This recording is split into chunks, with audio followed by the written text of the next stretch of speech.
The conflict in the Middle East is intensifying as the chaos creates air traffic tribulations. This as a new set of Canadians arrive back from Dubai relieved to land on safe soil. Good afternoon. This is CTV News at 5. I'm Stefan. We begin with the latest out of the Middle East. The war in Iran, now in its 7th day, is intensifying. Israeli airstrikes targeted the capitals of Iran and Lebanon today, while the U.S. apparently struck an Iranian drone carrier at sea.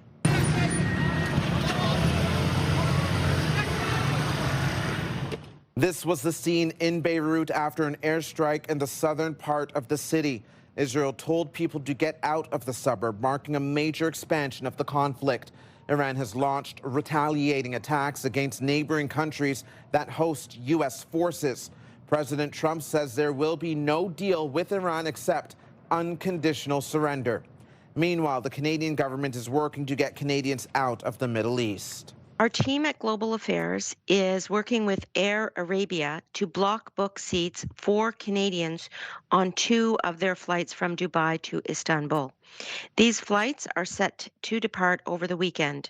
Through these arrangements, we expect to accommodate between 45 and 50 Canadians on each flight. The Canadian government has arranged several other charter flights as well as buses for Canadians to leave the area as the situation remains volatile in multiple countries across the region.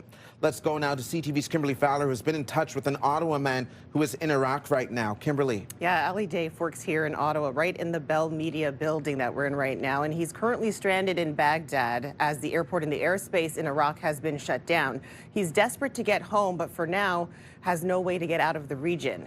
Dhaif left Ottawa for Iraq in January to get married last month. He's now waiting to get his marriage license and is hoping to get on his scheduled flight out of Jordan back to Canada next week. But he says whether that flight will even go ahead remains uncertain. And if he doesn't, he'll need to make alternate plans to get out of Iraq. We'll have to rent a driver with a car, and they would drive us to the Turkish borders, and from there we need to figure out our way. I don't speak Turkish, and I don't speak their language. Some Canadians were able to get out of Canada on a flight from Dubai to Toronto this morning, but no plans have been announced to get citizens like Dhaif safely out of Iraq. He says for now he's hoping that the conflict de-escalates so he can get on his flight back to Canada.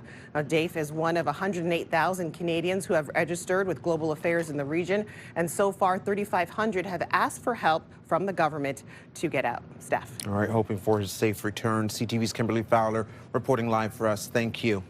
And here at home, drivers are feeling the effects of the war at the gas pumps.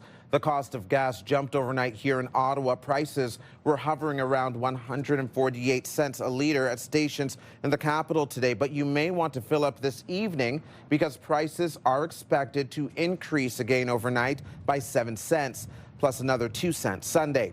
Iran is blocking the Strait of Hormuz, a key global shipping route for oil tankers. The latest major road closure connected to Ottawa's LRT expansion is frustrating residents and business owners in the city's West End. Starting at the end of this month, Woodroffe Avenue between Richmond Road and Deschenes Street will close until sometime this fall. CTV's Caitlin Wilson joins us live now with more. Caitlin. Yes, Stefan, according to area councillor Teresa Kavanagh, this latest shutdown was unexpected, and residents were under the impression that any future closures would be short and intermittent. Construction along a stretch of Richmond Road has been underway since 2024, part of Ottawa's Stage Two LRT expansion. Last fall, the busy intersection at Richmond Road and Woodroffe Avenue was closed for months. Now another major shutdown is coming, with Woodroffe Avenue between Richmond Road and Deschenes Street set to close until the fall. Some businesses in the area have already moved, and the owner of Kiki Barbershop says the latest closure could be devastating. This way close and this way close. From where the client will come, from the sky or from what? So we need solution, guys. We need tax break. We need tax credit. We need some support, some money from this company to do advertising. Kiki says sales have dropped so much, he recently took out a $50,000 loan just to stay afloat. And Kavanagh says there is no expected date on when the construction is set to be complete. Stefan?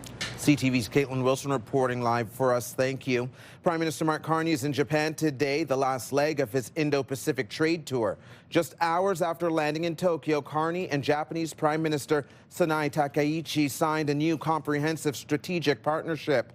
The aim of the pact is to boost cooperation on defense, energy, trade, and technology. Officials from both Canada and Japan have been told to identify immediate investment opportunities. Carney and Takaichi also agreed to expand trade when it comes to energy projects, including liquefied natural gas, and to work closer on critical minerals. It seems like momentum is building as the world marks the International Day for Women this Sunday. There are achievements in sports, politics, economics at unprecedented levels. Ottawa celebrated a trailblazer on the Supreme Court today. Former Justice Rosalie Silberman-Abella sharing insight on being a woman in a male-dominated workplace and why being true to yourself is a real way to succeed. Justice Rosie Abella was really incredible. I grew up following all the court decisions of the Supreme Court. I feel very lucky because of Justice Abella's decisions. I was able to marry my wife, and to hear from such an incredible trailblazer. Former Justice of the Supreme Court of Canada, Rosalie Silberman-Abella, was the first Jewish woman appointed to the court. Abella was born in a displaced persons camp in Germany before her family came to Canada as refugees in 1950. From there, she dreamed big of being a lawyer and quickly rose through the ranks during her career. Poutine is one of Canada's most iconic comfort foods, but the cheese curds at the heart of the dish are now part of a growing debate as Quebec dairy producers look for special protection for their curds. CTV's Josh Morano joins us in studio with more on this. Josh. Yes, Stefan, it's a proposal that would recognize Quebec cheese curds as the traditional ingredient in poutine, similar to how sparkling wine from France's Champagne region can be called champagne. And here in Eastern Ontario, producers say they are concerned how the designation could affect curd sales worldwide. At St. Albert Cheese, just east of Ottawa, fresh curds are produced by the thousands of kilos each day, many destined for poutine across Ontario and beyond. But Quebec dairy producers are pushing for what's called a protected geographical indication, a label that would recognize Quebec-made curds as the traditional ingredient tied to the dish. Local producers say the concern isn't just about poutine here at home, but how the designation could shape the market in the years ahead. It's a longer term that we're more concerned because they want to export that poutine name everywhere else in the world. And for us, we think that St. Albert should be part of it because we're the biggest one and the oldest one. So that's the tricky part, that we're not too comfortable with this.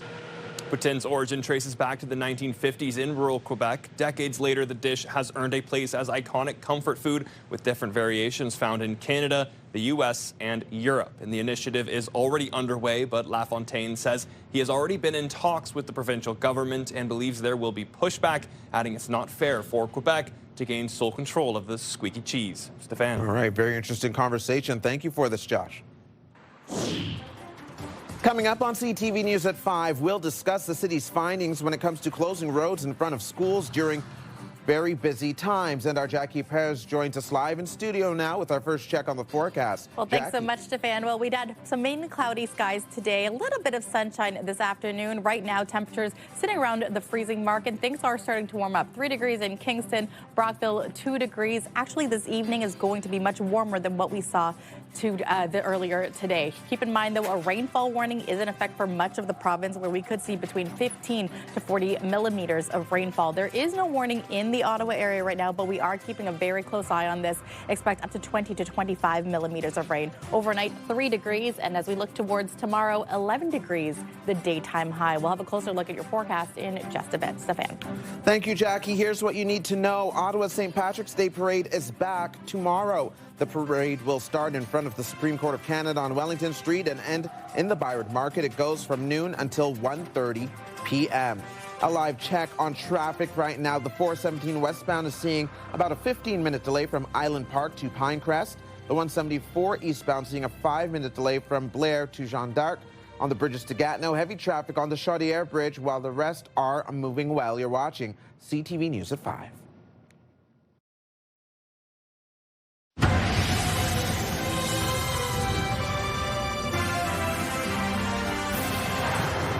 Welcome back to CTV News at 5. The City of Ottawa recently finished a study looking into the feasibility of closing roads to cars in front of schools during pickup and drop-off times. It found neither the city nor the Ottawa Police Service could operate such a program itself, and only a select number of schools would be eligible.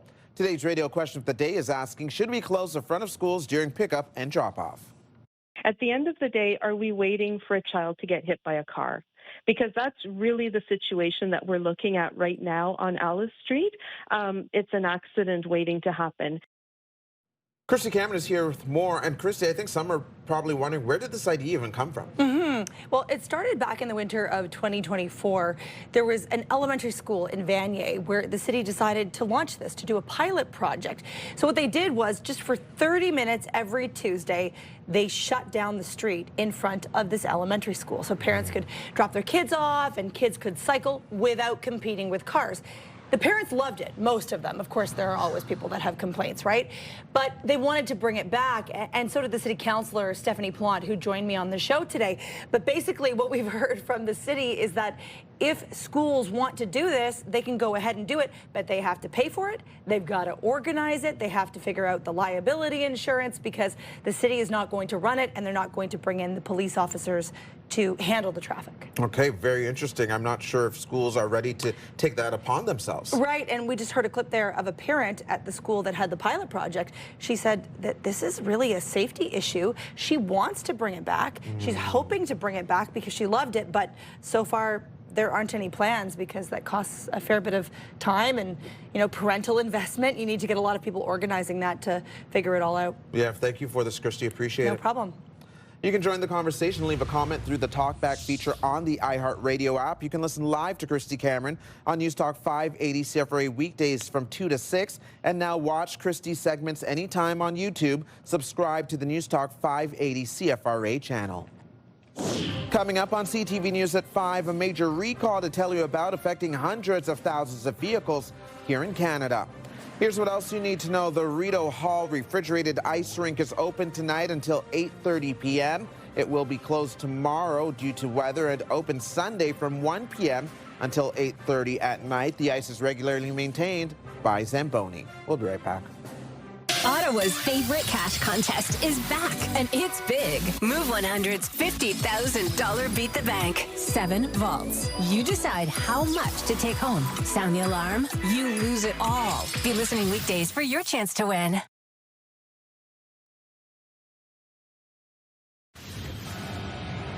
Coming up tonight after the news, E-Talk starts at 7, The Big Bang Theory at 7:30, Happy's Place at 8, followed by Stumble, Battle of the Generations, and Boston Blues starts at 10.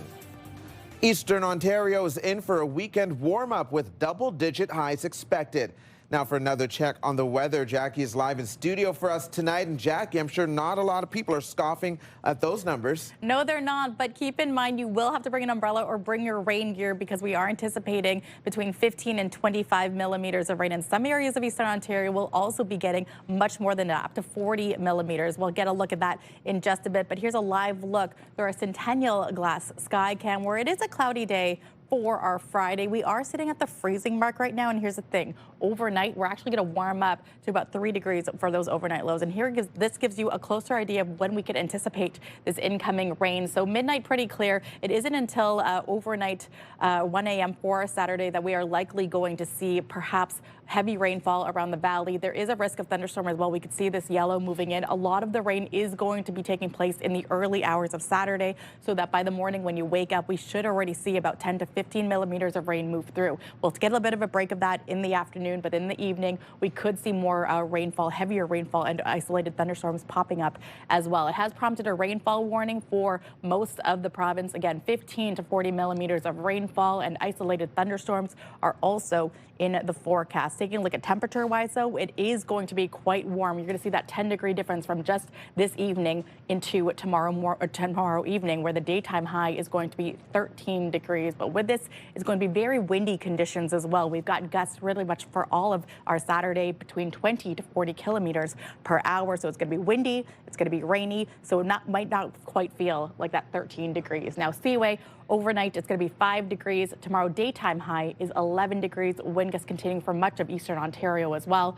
Valley. Temperatures for the daytime high tomorrow is about 14 degrees. Now, after we get through that heavy rainfall for Saturday, Sunday, much clearer, but in the morning there could be a little bit of precipitation moving through parts of the valley and here in Ottawa. But again, mainly a mix of sun and cloud for our Sunday. Now, daytime high for Saturday, 13 degrees. Just a reminder to push that clock forward by 1 hour when we head into Sunday, where it's going to be about 5 degrees. So a little bit colder than our Saturday, but Monday we're back up to double-digit temperatures at 12 degrees. Weather is brought to you by Manotick Tree, complete tree care from start to stump.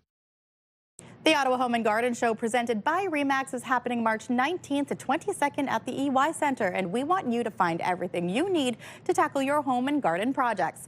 We're giving you a chance to win tickets to the show, plus one lucky viewer will win the grand prize, a $2,500 gift card and VIP seating. Enter for your chance to win on our contest page at ctvottawa.ca.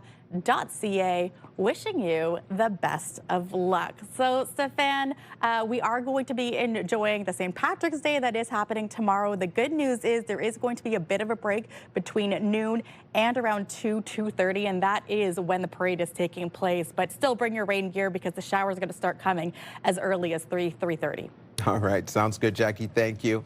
And here's a look at the stories you're checking out right now on CTV News Ottawa.ca. Of course, it being Friday, we always want to remind you that the digital team has you covered with activities to do, not just here in the capital, but right around the region. If you go to our homepage right now, you can see the Sugar Shack photo. That's where we'll take you. And of course, the Sugar Shacks would love to see you and your family this weekend, but there's lots on the go. Jackie just mentioned the St. Patrick's Day Parade. There's also sports. The Ottawa 67s are playing this weekend. Ottawa Gatineau Golf Expo bicycle show to help you get ready for the spring. And there are concerts and more. We also cover Cornwall, Brockville, everything you need to know. Kingston as well on our website, ctvnewsottawa.ca.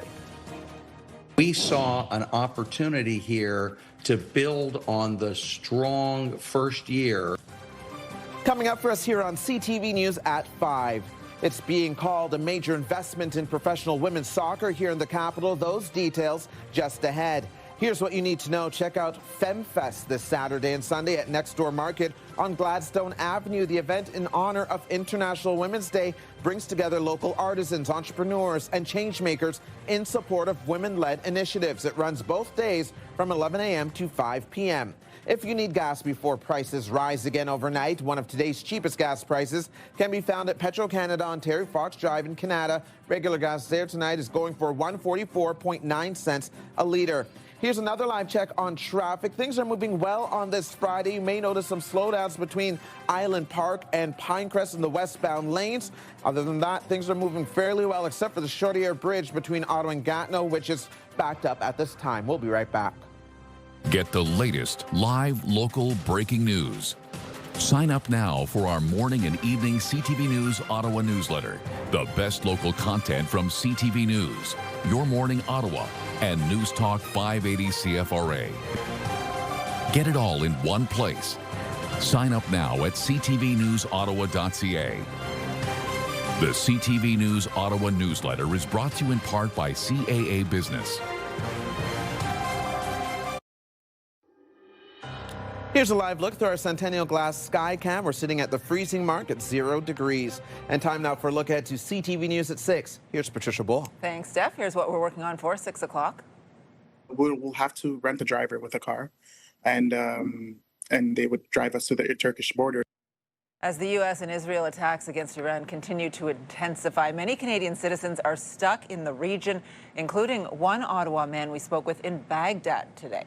The very first bus leaving Gatineau is usually delayed, which then bottlenecks with the other bus. And then you miss your connections when you get to Tunney's because of the delay. It's a disaster most of the days. We're continuing with our Worst Commute special series tonight, highlighting the lengthy trip for transit users from Gatineau to Barrhaven. For us, we think that St. Albert should be part of it because we're the biggest one and the oldest one. You can't make a poutine without cheese curds, and now Quebec producers of that squeaky cheese want special protection for their product, but one Ontario producer says that should not be the case. All of that and more coming up tonight on CTV News at 6, right after the early edition of CTV National News with Heather Butts at 5:30. Steph. Thank you, Patricia. Now the final 5 other stories we're following. Ottawa's professional women's soccer team will enter its 2nd season under new ownership. I think the foundations are there, and we want to build that out to really make the Ottawa Rapid an incredibly important community institution. The Ottawa Rapid FC announced Arcadia Maple Leaf Soccer is taking on a significant majority ownership investment in the team. Arcadia joins the club's existing ownership group, which is also increasing its investment in the team. Rapid FC played its first season last year as part of the new Northern Super League. The team starts its 2026 season in April. If we're talking about road cycling, it's aerodynamics, electric bikes versus the first generations. The Gatineau Ottawa Bicycle Show is happening this weekend at the Palais des Congrès de Gatineau. It's billed as the largest show of its kind in the region. There are products to explore, cycling tourism, talks, mechanical workshops, and a test track. Nearly 100 exhibitors are taking part. The show is on through Sunday.